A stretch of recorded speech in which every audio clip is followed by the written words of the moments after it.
It looks like the live streaming has started. So I'll start with the prayers and then I'll read the verse. Hare Krishna, everyone. Today's verse is third canto, 30th chapter, verse 32. Uh, so we'll try and read the verse and then uh, we'll go from there. So we'll start with the prayers first.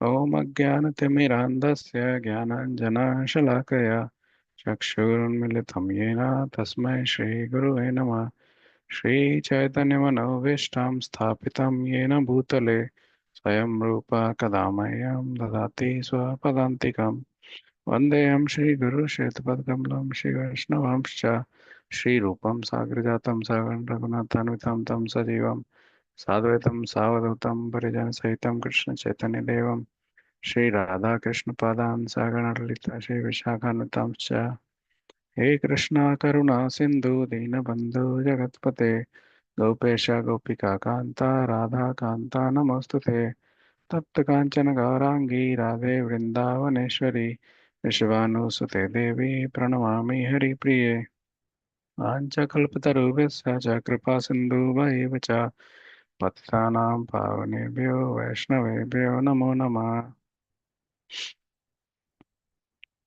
Hare Krishna, everyone. So let me share my screen and we'll get started with reading the verse.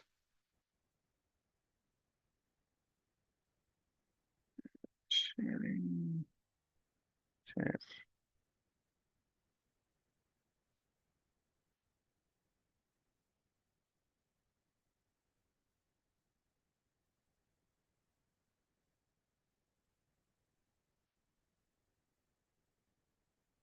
Okay. So this is the verse today, 3, 30, 32. This is what it goes. Daivena saditam tasya samalam niraye puman bhukte kutumba posasya vrita vitta ivaturaha. Daivena saditam tasya samalam niraye puman bhukte kutumba posasya vrita vitta ivaturaha. Synonyms. Daivena, by the arrangement of the Supreme Personality of Godhead. Asaditam, obtained. Tasya, his. Samalam, sinful reaction. Niraye, in a hellish condition. Puman, the man. Bhunkte, undergoes. Kutumba, posasya. Kutumba posasya, of maintaining a family. Rita vitaha, one whose wealth is lost. Iva, like. Aturaha, suffering. The translation and purport by His Divine Grace Sri Bhaktivedanta Swami, Srila Prabhupada, Srila Prabhupada ki jai. Translation. By the arrangement of the Supreme Personality of Godhead, the maintainer of kinsmen is put into a hellish condition to suffer for his sinful activities like a man who has lost his wealth.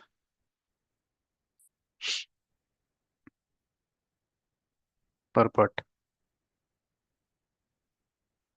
The example set herein is that the sinful person suffers just like a man who has lost his wealth. The human form of body is achieved by the conditioned soul after many, many births and is a very valuable asset.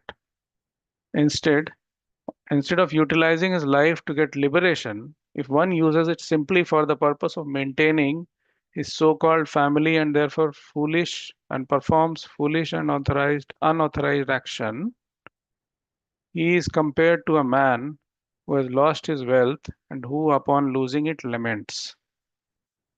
When wealth is lost, there is no use lamenting, but as long as there is wealth, one has to utilize it properly and thereby gain eternal profit. It may be argued that when a man leaves his money earned by sinful activities, he also leaves his sinful activities here with his money. But it is especially mentioned herein that by superior arrangement, daivena saditam, although the man leaves behind him his sinfully earned money, he carries the effect of it. When a man steals some money, if he is caught and agrees to return it, he is not freed from the criminal punishment. By the law of the state, even though he returns the money, he has to undergo the punishment. Similarly, the money earned by a criminal process may be left by the man when dying, but by superior arrangement, he carries with him the effect and therefore he has to suffer hellish life. Srimad Bhagavatam ki jai. So now when we elaborate this a bit, we try and unpack this and share what we understood from this verse and purport. I'll talk about some things that I've heard, some things that I have read in preparation to this. So if there is anything good, that is on account of my Gurujanas, and anything bad, if I speak anything wrong, then uh, please forgive me. Okay, so with this, there's a very interesting verse and purport, and it's not that we have had multiple instances where this. So first of all, let's see what Srila Prabhupada is saying in the purport. So he is giving the example that if somebody is caught doing a crime, even though the criminal agrees to, for example, if a thief tries to rob a bank and he gets caught after he robs the bank, even if he decides to return all the money that he stole, still he is not freed from the criminal charges. So he still has to undergo the punishment of the law of the land. So whether it's jail or whatever, uh, that still has to be there. That is, it's a very good analogy that Srila Prabhupada is giving here.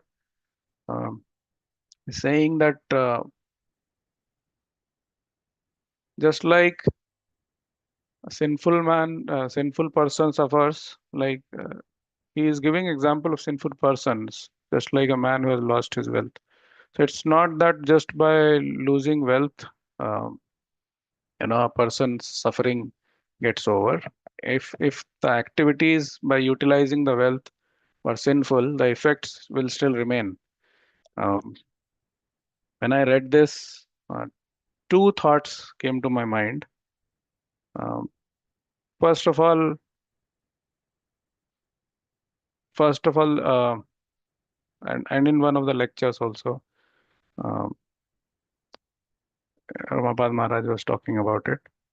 That how is the hard work that people do, how much of hard work is kind of considered good, and how much of it is considered, uh, you know, excessive hard work or over endeavor as we call it. And the second thought I was getting to was from this is the value of human life, because the life in itself, human life itself, is very fragile. Even in this section, when Lord Kapila is explaining all this, he's saying that body is temporary and death is always close. It's very close. Um, in many other places also in Bhagavatam, we've heard, right, this analogy of fragility of life keeps coming up. Uh, in 11th canto, Navyogandras, they give that full analysis of the time that people have by deducting sleep time and the work time in the overall entire life of a person, and say how much time is actually there with people to actually do bhakti. Um, in seventh canto, Prahlad Maharaj says that everything, the childhood, youth, everything normally is lost without remembering the Lord.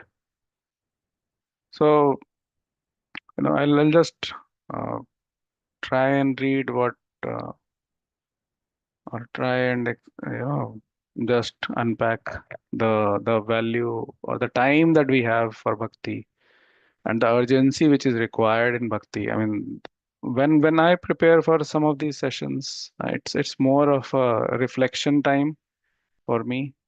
Uh, so when I was reading this and kind of thinking about it, um, I was thinking again and again about the time that we have. So it is said that uh, if we consider human life to be 100 years, and 100 years is again, you all know, is on a much outer side, but still, so one third time is, around 33 years lost in sleeping. First 10 years in childhood, so nobody understands anything. Um, Last 15 years, old age. Um, so very difficult to get anything done. Um, then in between, with all these diseases and so many things, people spend around 10 years. 10% of the time goes there. So, when we do a total of all this, right, about 65% of the time, two-third of the life is spent into all this. Then remains the time which is for uh, earning the livelihood. So if people have to work, then from, let's say, somebody starts working at 25 or whatever, so at least you would work 25, 30 years, uh, say 25, 30, whatever. Even if you do from 30 to 60, then also about 30 years of work. So effectively, the time left for bhakti is within this time frame of this 20 years to 50, 60 years. And in that, then if you kind of deduct the 65% of it, so out of this 30, 35 years, then the overall time left is just, and sometimes they go even to the extent of saying that there is just 2 to 5 years of time that we get for performing bhakti. Now, looking at how rare it is and how difficult it is, uh, this time is very short. Uh, Probably 5 to 10 years if you do all the maths and everything else. 10 years to get to the Lord. While Krishna has been very, and our acharyas also, they say even a single syllable chanted with proper emotion is good enough uh, to get to that uh, single calling with right emotion takes a lot of time. Uh, and then we keep getting distracted with different things that we have around in our lives. Um, so urgency of bhakti, that I feel is, at least in my life, I feel it has to increase. It is not there where, I mean, we are doing all this, uh, but I don't feel we are. I am at that stage or with that intensity where I'm thinking that if if we do bhakti for 2 hour, 2 years overall, right, uh, we'll get to that place. So we all need to do some serious introspection. This is something which is, I feel, a very potent verse, like all verses in Bhagavatam are. Uh, and there is a lot of uh, intensity required. I had once asked Maharaj, what is the intensity which is required in bhakti? How do you know what is the right intensity? And he says, uh, trust that the mercy is coming and keep doing your effort. These are two things he said. Trust that the mercy is going to happen and keep doing your effort. Don't leave effort. So when we are talking of this endeavor and over endeavor, and I was listening um, to some of these lectures that Hari Parshad Prabhu gives on Updeshamrita and many others. Um, there also he says, what is over endeavor? And he explains it very nicely. He says, uh, if we achieve what we require, then anything beyond that is over endeavor. And the question, follow-up question was, how do we know what is the right thing which is required? And he says, if you are able to manage all your obligations well, then anything beyond that is over endeavor. Then the goal, what should be our goal? The goal should be that we should try to reduce the temperature of life. So what he means by that is, if for example, people are doing okay in their work, then getting to next, that requires that kind of effort. Um, but then he says, you try to make your life simpler. You try to get to a place where you are more comfortable so that you get more time for doing some of this devotional aspects of life which are required.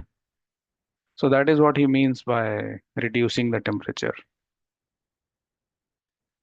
Uh, so, so I feel the intensity part is very important. It is more of a rhetorical question, uh, but then it keeps coming up. If this was like somebody's last day, how would they do bhakti? And the fragility aspect comes from this itself, because we don't know what happens tomorrow.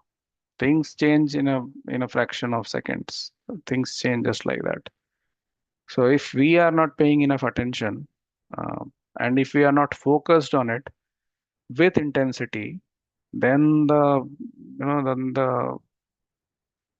then this life, the human life, which is very precious, because we get human life only after, I don't know what all we would have done to get this human life, and that to get to a place where we are doing bhakti, talking about the Lord. It would have taken so much effort. So the process will not end. Process will continue, birth after birth, birth after birth, uh, till we get to a place where we get to start yearning for love of Krishna. And this is what Hari Parshad Prabhu also says. The goal is to get love of Krishna, or to love Krishna, to be able to, you know, to desire that, okay, all I want is love for Krishna. That is the goal. So, so this is what I wanted to share. There are a lot of things. If we just go through this, there are so many references in Bhagavatam around this concept itself, the fragility of life. Uh, Canto 1, 2, 3, 5, 7, 10, 11, 12, all of them have some aspect to this. Uh, you know, some things that I read or kind of found was, you know, Narad Muni says human life is like a bubble, use it before it bursts. Or Hiranyakashipu also says, even the mighty fear the death, life is as fragile as water bubble. So Hiranyakashipu, I mean, many of us have seen uh, the movie Mahavatar Nrsimhadev, and we have also read in Bhagavatam, right? So he was not a normal person, and while he had all those tendencies, but uh, he had a lot of knowledge. So, anyways, summary is that life is fragile, and we should utilize it for proper causes and purposes. We should devote more time towards bhakti and increase intensity towards it. That is the only way in which at least we would feel that we did what we wanted to do. So, so with this, if there is any question or anything people want to share, feel free to. Otherwise, we would stop sharp at 8. Uh, I know this is a working day, so people have things to get to. So, any thoughts, anyone? Hare Krishna, Prabhu. Thank you so much. Krishna I mean, Prabhu. nice class. I was thinking you made nice statements. Earning for love for Krishna, right? I mean, so without that, one will continue in this life cycle of birth and death, unless one reaches there. So, I mean, it's not easy. I mean, to have that thing. I mean, it's very, very challenging, and also the fragility of human life, right? I mean, you talked about Hiranyakashipu. So I mean, like life is like a bubble. Anytime it can burst, use it. So I was just thinking the statements that you made. So uh, thank you, Prabhu. I mean, but yeah, while we understand that, We kind tend to of forget. forget it. Yes, it's like a smashan vairagya, right? That people Yes. say. So it's very. When we see Shamshan, then we feel Vairagya, but as soon as we come out of it, we forget about That's it. right. Yeah, exactly the same thing. If we, when I listen to Hari Parshad Prabhu and associated classes, right, it's some of these concepts that we have, he kind of just turns it upside down. Um, Hmm. he says, goal of human life is not even to go to Golok Vrindavan. What will you do if you don't love the Lord? Uh, Anyway, I mean, those are Hmm. his thoughts, perspectives. Many people in our uh, speakers group and in our temple and many places, they all listen to him, so they all know all this. I was just trying to. This is more of a reflection time for me when I get a lecture and when I start listening to preparing for it. Um, I start thinking, what am I doing? Am I doing enough? The last time also the lecture was something like this. The topic was like, what is a guru? You know, how do you identify a guru? How does bhakti happen? I mean, that was again a reflection kind of thing that I was feeling. So, anyways, it is a good opportunity. Thank you, Prabhu. Okay, so I think we'll stop now. Since- Is there any other question anyone has or any comment?